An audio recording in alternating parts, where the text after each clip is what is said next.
Hi, this is Tracy Benson with Spotlight for Cleveland Rocks. From time to time, it seems like there's a band that just pops onto the local music scene seemingly from nowhere and just keeps popping up in clubs all over town. One such band is the Janglers, previously known as the Brain Bell Janglers. With me in the studio this week is Jason White, vocalist and guitarist from the Janglers. Thanks for being with us, Jason. My pleasure. Thanks for having me. Thank you. It's interesting to note that the band as it stands today has just been together since, what was it, June of '87? Yeah, well, that's when we started playing out. Different people in the band have been together for different periods of time, but that's how long this unit's been going. I mentioned to you earlier the fact that it did seem like I had never heard of the Janglers, obviously before, say, spring of last year.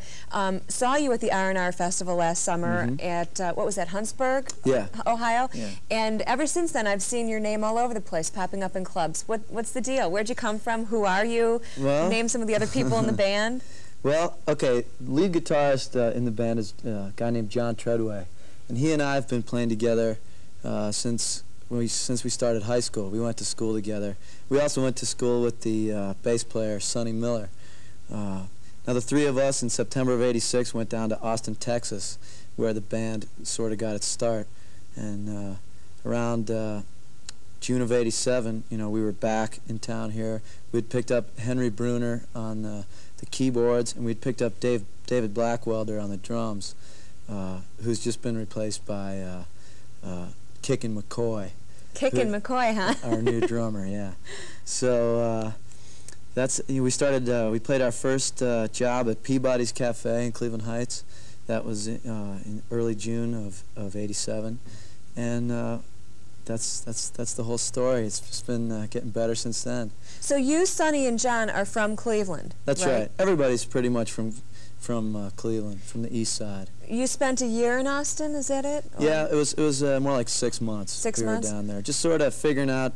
Up until that time, John and I had played mostly acoustic guitars, you know, folk music and stuff, and so it took us a while to figure out how to play electric guitars, you know, which we're still doing.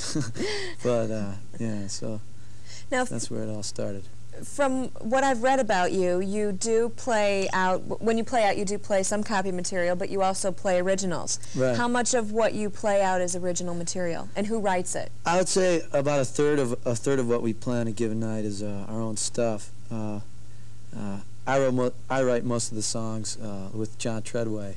He helps out. You know, we've been writing songs together and playing our songs for each other for about 8 years, so that's where most of it comes from.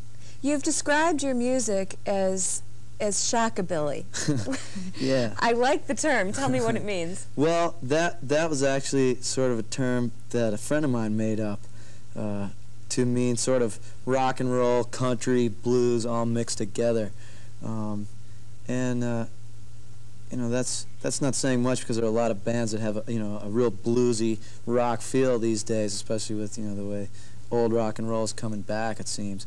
But we have a little more taste of swing and country, and even, you know, a taste of jazz in there too. So shockabilly is just that, you know, just a mix. Sounds great. I'm going to have to come out and see you again since I, you know, saw you last summer and whatnot. Yeah. I'm sure you've grown a lot since then. Yeah, well, and speaking of growing, tell us a little bit about the record that you've recently put together. Okay, the record we just finished. We recorded it at Angel Studios.